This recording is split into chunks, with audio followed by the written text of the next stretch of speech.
Hi everyone, my name is Darren Christopher Lee. I'm a grade 10 science student from SMA Kristen Tunas Bangsa Garing Serpong, and today I'll be teaching you a little bit of maths, specifically about applications of differentiation.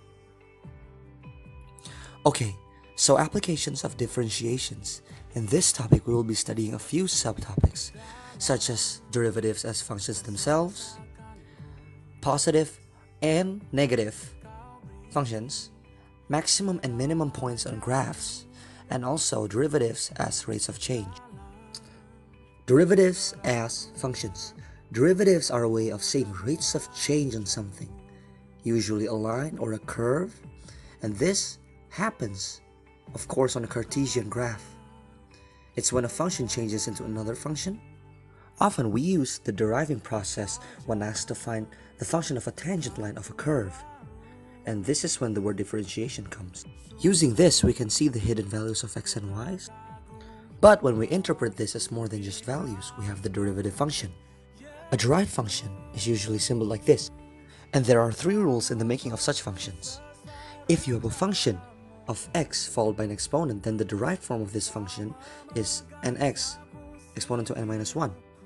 The second rule is when you have, so let's say k as a number followed by an x, then you can just easily erase the x and remain the number.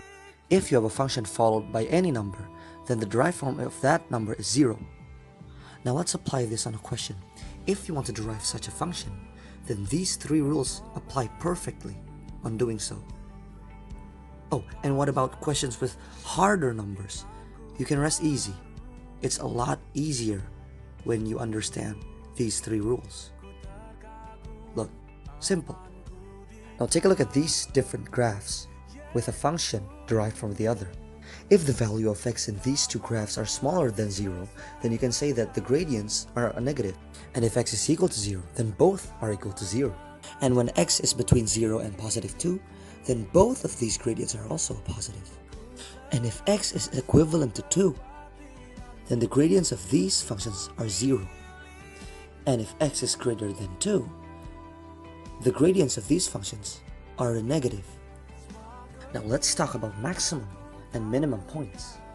If you have a curve on a graph, you can see that there are hills and valleys on such a graph, pointed on A and B.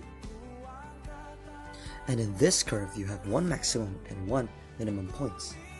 A maximum point is marked when x is equal to a, and a b when it's a minimum point.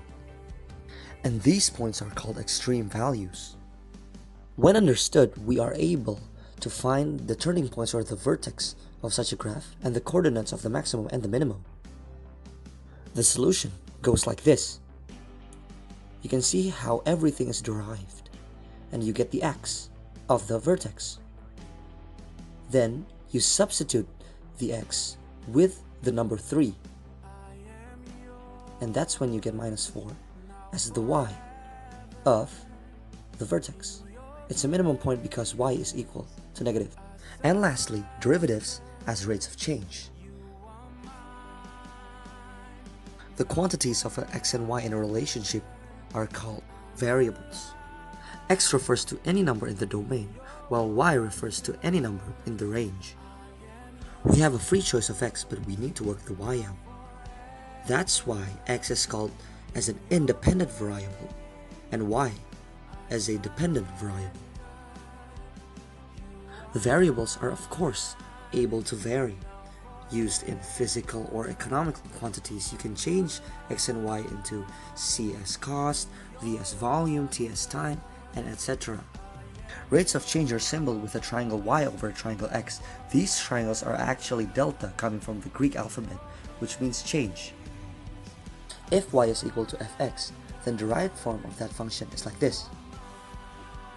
And when understanding differentiation and derivatives, we can easily answer questions such as expressing the derivatives in terms of rate of change with respect to other variables. We can also see the hidden values of the variables using differentiation again, like this.